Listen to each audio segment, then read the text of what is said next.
High intelligence, अक्सर हम इसे एक अनमोल तोहफे की तरह देखते हैं। लेकिन क्या हो अगर यही तेज दिमाग एक अनोखा, एक हिडन कर्स भी हो? तो चलिए आज इसके पीछे की सच्चाई को एक्सप्लोर करते हैं।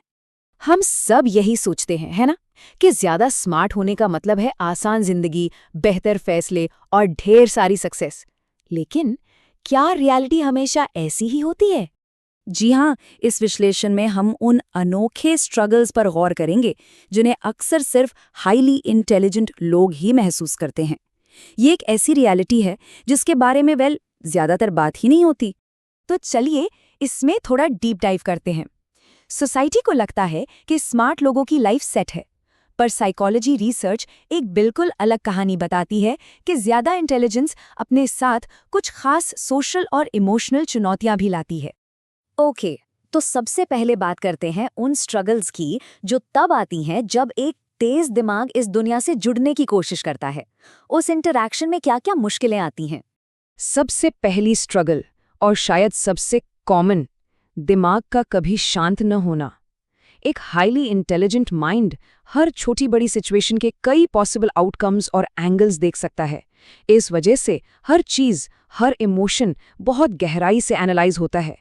इसी को साइकोलॉजिस्ट एक बड़ा इंटरेस्टिंग नाम देते हैं, एनालिसिस पैरालिसिस, जब इतना ज्यादा सोचना आसान फैसले लेना भी मुश्किल कर देता है।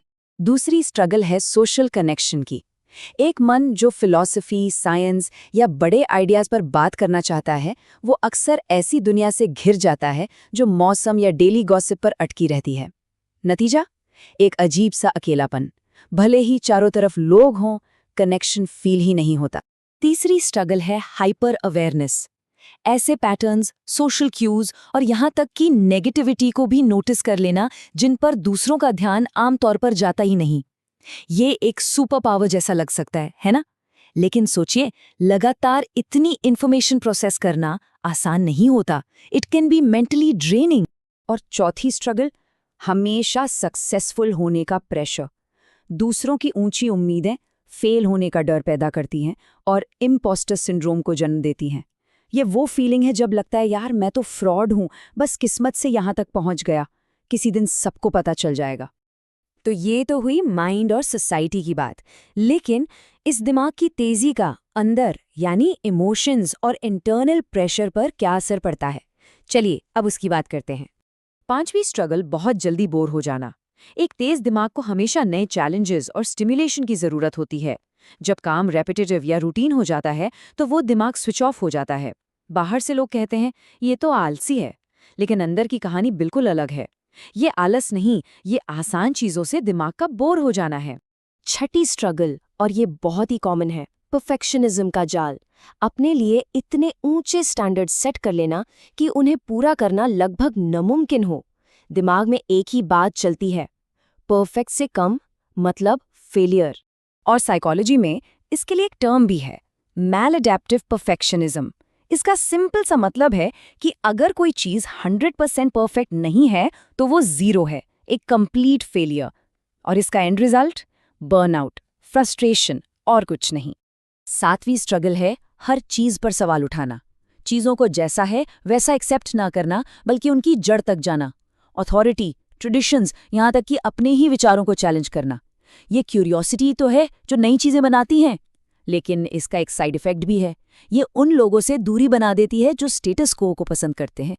और आठवीं, आखिरी स्ट्रगल, दूसरों की इमोशंस को एब्जॉर्ब कर लेना। ज्यादा इंटेलिजेंट लोग अक्सर ज्यादा एम्पैथेटिक भी होते हैं। इमेजिन करें कि कोई एक स्पंज की तरह है, जो भी आसपास फील कर रहा है वो उसे एब्जॉर्ब कर लेता है। Sounds exhausting, right? इसी फिनोमिनन को कहते हैं इमोशनल कंटेजियन। तो ओवरथिंकिंग, अकेलापन, प्रेशर, ये सब सुनकर लग सकता है कि हाई इंटेलिजेंस तो सच में एक कर्स है। लेकिन क्या सच में ऐसा है? Let's reframe this. चलिए इस पूरी कहानी को अब एक अलग एंगल से देखते हैं।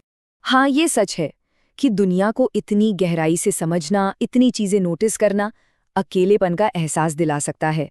इट कैन बी कन्फ्यूजिंग और कभी-कभी काफी पेनफुल भी। और इस फीलिंग को एक्सेप्ट करना यानी वैलिडेट करना बहुत जरूरी है। तो आखिर इस सब का मतलब क्या है? अगर ये सारी बातें सुनकर रिलेटेबल लग रही हैं तो इसका मतलब ये नहीं कि कुछ गलत है। इसका मतलब है गहराई। इसका मतलब टू मच होना नहीं है, बल्कि बस दुनिया को उन लेयर्स में देखना है जो शायद बाकी लोग मिस कर जाते हैं। ये कमजोरी नहीं है, बल्कि एक अनोखा गिफ्ट है। तो आखिरी सवाल यही है, क्या ये दिमाग सच में एक श्राप है, या फिर एक ऐसा अनमोल तोहफा जिसे बस थोड़ा सा बैलेंस करना सीखना है? शायद असली चैलेंज इंटेलिजेंट होना है ही नहीं, बल्कि अपनी इस यूनिक इंटेलिजेंस के साथ जीना सीखना है। इस पर सोचिए जरूर। अगली बार तक अपना ध्यान रखें।